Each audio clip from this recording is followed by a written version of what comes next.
C'est le solstice d'été dans la région de l'Arctique, près du pôle Nord. La nature vit sous le soleil de minuit depuis déjà 2 mois.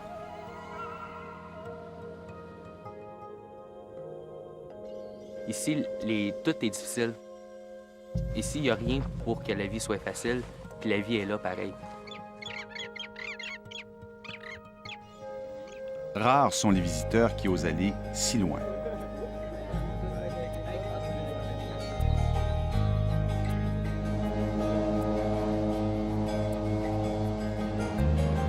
Moi, je pense que la nature change les attitudes. La nature change les perceptions de soi. Moi, je pense que la nature, c'est un éveil des sens. C'est un éveil des sens, mais c'est un éveil aussi de soi. Ce décor de l'extrême nord canadien est le site d'une expédition unique. Ceux et celles qui en font partie sont des adolescents provenant de toutes les régions du Canada. Ils sortent d'une grande épreuve. C'est l'espoir qui les a guidés jusqu'ici. Ces adolescents se préparent à effectuer à pied un long périple au milieu de la toundra et de la nature sauvage du Grand Nord. Le point de départ, Ottawa, est à 10 heures d'avion. Le point de chute, le toit du monde, l'île d'Ellesmere, à quelques centaines de kilomètres seulement du pôle Nord. Tous ces enfants ont en commun d'avoir eu à affronter la mort. Ils sont atteints de cancer. L'idée m'est venue de mélanger la nature, l'aventure et d'offrir à ces jeunes la possibilité de se dépasser pour aller chercher ce qu'ils ont en eux pour leur redonner confiance. La force de ces ados, c'est l'arrogance de leur âge. On n'a peur de rien quand on a 14, 15 ou 16 ans. Une fois les tentes installées, la maladie s'endort, la vie s'éveille.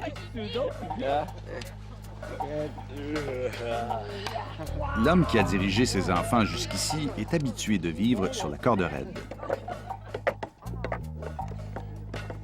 Il est le médecin de plusieurs de ses enfants. Il travaille comme oncologue à l'hôpital pour enfants malades de Toronto. L'aventure est quelque chose qui peut apporter à ces enfants, pendant leur traitement, un bénéfice. Vous avez des enfants qui sont maintenant en rémission, qui vont bien. Pourquoi aller les amener si loin pour les exposer à un problème? Mais moi je dis, c'est justement pour démontrer qu'on peut être réhabilité dans la vie beaucoup plus rapidement. Et s'ils sont capables de faire ça, ça va changer l'image de la maladie. Les gens n'auront plus la même perception de ce cancer. Et ils ne seront plus marginalisés par ce mot-là. On a vu de nombreux enfants, adolescents, malades, changer d'aspect physique, être rejetés par leurs anciens amis. Ne plus avoir d'amis parce qu'ils ont le cancer. Eh bien, en montrant que ces enfants atteints de cancer peuvent faire des choses que font de grands explorateurs, ça réhabilite grandement la personne, la maladie, et ça change l'image de la maladie. C'est pour ça que je fais ça.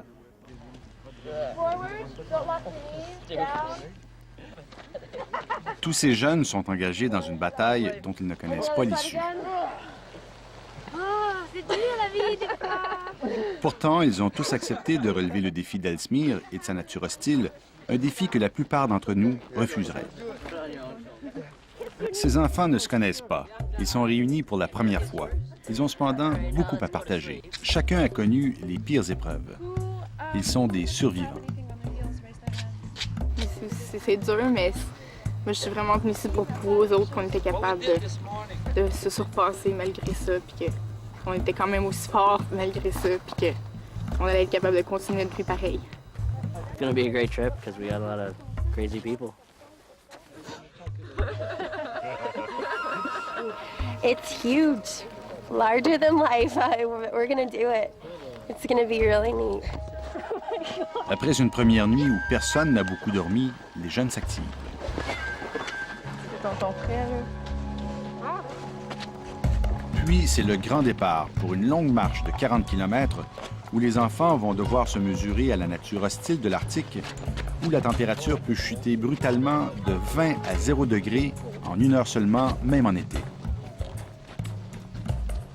Celui qui dirige le groupe se nomme Mario Bilodeau. Il a déjà participé à 2 expéditions sur le mont Everest. Il connaît bien la bataille de ses enfants. Cette expédition a nécessité 2 années de préparation. Rien n'a été laissé au hasard. Médecins, chirurgiens, infirmières et une équipe de guides professionnels encadrent les enfants en cas d'urgence. La première journée de marche est beaucoup plus difficile que prévu. Chaque enfant doit transporter un sac à dos qui pèse environ 12 kilos. Les bottes neuves qu'ils chaussent provoquent l'apparition d'ampoules. Plusieurs ressentent encore les effets des récents traitements de chimiothérapie ou de radiothérapie.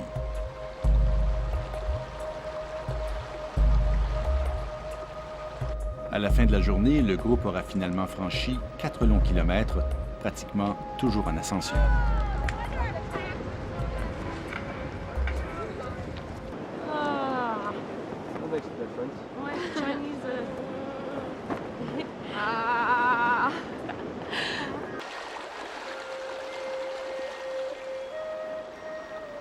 Le campement est érigé dans une vallée sur le bord d'une rivière alimentée par la fonte des glaciers. On se prépare à une 2e nuit sous le soleil de minuit, mais déjà le moral est au plus bas. Josiane, ça fait un mois qu'elle a fini sa chimio, fait que c'est physique. Elle se rend compte qu'elle n'est pas en forme. Puis ça, c'est dur pour elle de réaliser ça. Puis Peter, lui, il a le rhume, fait qu'il a de la misère à respirer un peu. Fait que c'est pas aller trop vite. Il faut pas qu'on aille trop vite. Bastien, lui, c'est plus émotif. Là. Il nous a dit qu'il avait peur de déprimer. Fait que il faut le supporter parce que s'il est fatigué comme ça, il risque de déprimer puis tout ça. Fait qu'on faut juste être attentif à lui. La marche reprend.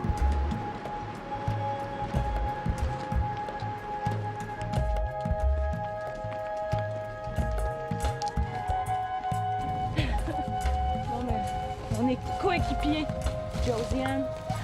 Malgré tout, personne ne se plaint.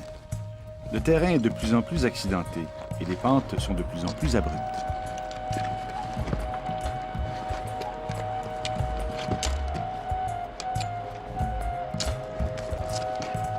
Marie-Hélène ressent beaucoup de fatigue, comme plusieurs autres dans le groupe. L'expédition n'en est pourtant qu'à la 3e journée et les jeunes avancent à pas de tortue. Non, j'allais trop dur, celle-là. Physiquement, c'est dur aussi? C'est sûr.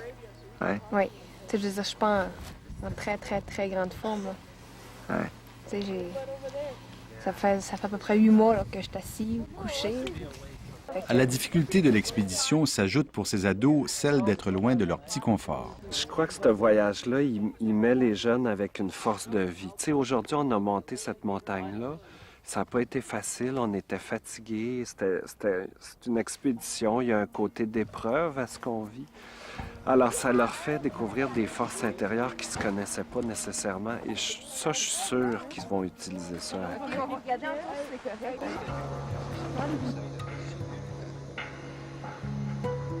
Chaque seconde devrait être unique, car nul ne sait celle qui te sera fatidique. Arrête de t'inquiéter, car la vie est déjà tracée, et la quiétude d'esprit est le chemin du paradis. Si tu tombes dans le trou de la vie, une pensée te suffit. Accroche-toi en ce que tu crois, et tu te sentiras poussé vers le chemin de la liberté. Graduellement, les jeunes apprennent à mieux se connaître. Ils commencent à saisir l'objectif de l'expédition. Ils s'adaptent de mieux en mieux à leur nouvel environnement. Le rythme de la marche s'accélère.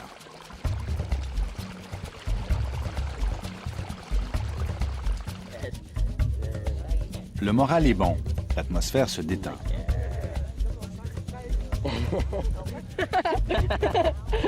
Good.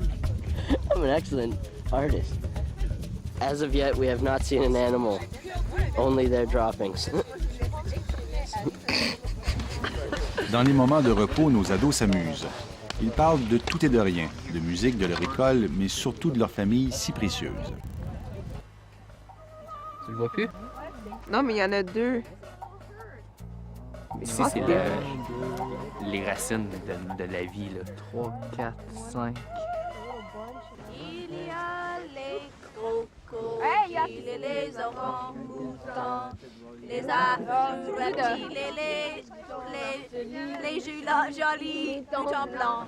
Il y avait des chats, des rats, des éléphants. Il ne manquait personne, pas même les 2 lions et la jolie licorne. Les jeunes escaladeront une montagne, le mont McGill, haut de 3000 mètres, mais les conditions climatiques se dégradent. Tout à coup, le vent se lève. Le mercure chute à près de 0 degré. Comme si Dame Nature avait à nouveau décidé de mettre à l'épreuve la résistance de ses enfants. Soudain, la nervosité gagne l'équipe médicale. Certains des enfants sont enrhumés. Je veux toujours que ça soit parfait. Et ça ne peut pas être parfait. Car si c'était parfait, on serait au Club Méditerranée. On est dans une situation d'expédition. On crée l'aventure, on crée le défi. Donc s'il y a un défi, il y a la difficulté. Et s'il y a la difficulté, ça génère du stress. Et j'ai eu une inquiétude quand je voyais que 4 ou 5 enfants toussaient, et je les entendais tousser la nuit. Je me demandais, mais qu'est-ce qui peut se passer si cette toux qui est banale devient plus compliquée? Comment est-ce qu'on va faire pour en ramener un, laisser les autres ici? Donc ça, c'était mon inquiétude, mais elle est légitime. Il aurait été irresponsable de ne pas être inquiet. When the night has come, and the land is dark, and the moon is the only light we'll see.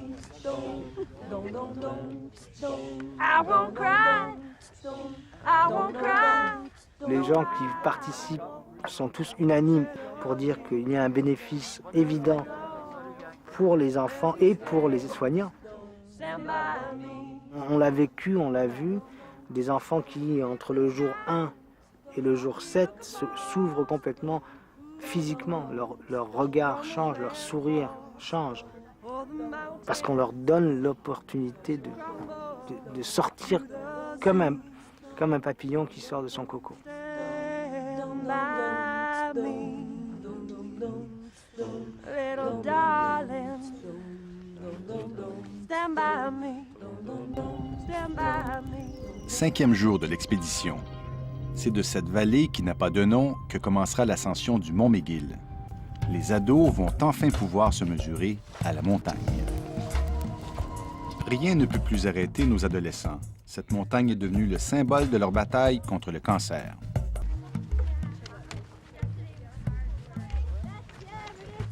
That you ever did see. And the wing was on the bird, and the bird was on the egg, and the egg was on the nest, and the nest was on the twig, and the twig was in the branch, and the branch was on the tree, and the tree was in the hole, and the hole was in the grass. The green grass grew all around, and the green grass grew all La around. nature du Grand Nord inspire beaucoup d'humilité.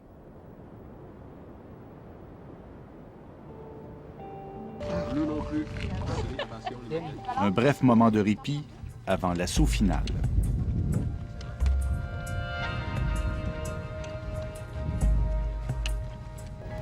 La nature ne fait de cadeau à personne au nord du 83e parallèle. Chaque seconde est ressentie ici comme un moment d'éternité.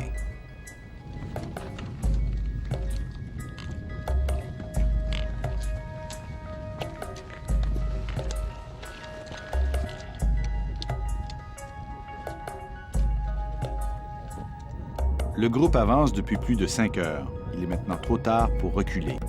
Le sommet est soudainement à la portée du groupe. Il est là, tout près.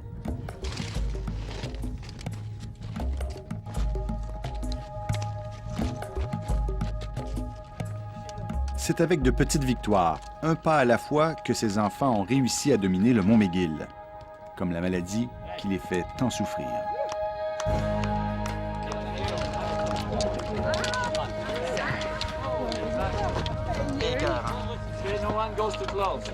Des photos. Check ça là-bas. Check, le canvas, là, il est là-bas.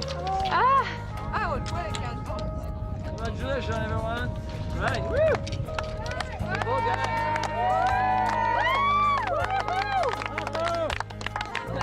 Guys on the top of the world. Yes. Wow.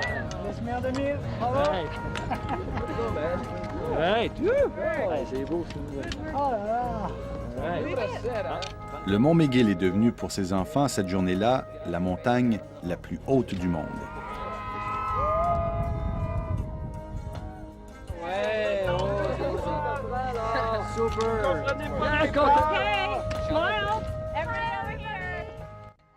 Parce que je pense que j'ai prouvé à tout le monde qu'on était capable de faire à peu près n'importe quoi malgré la maladie. Puis je me suis prouvé à moi-même que j'étais capable de faire tout ce que je voulais, puis que je vais être capable de le faire tout le temps si je veux vraiment.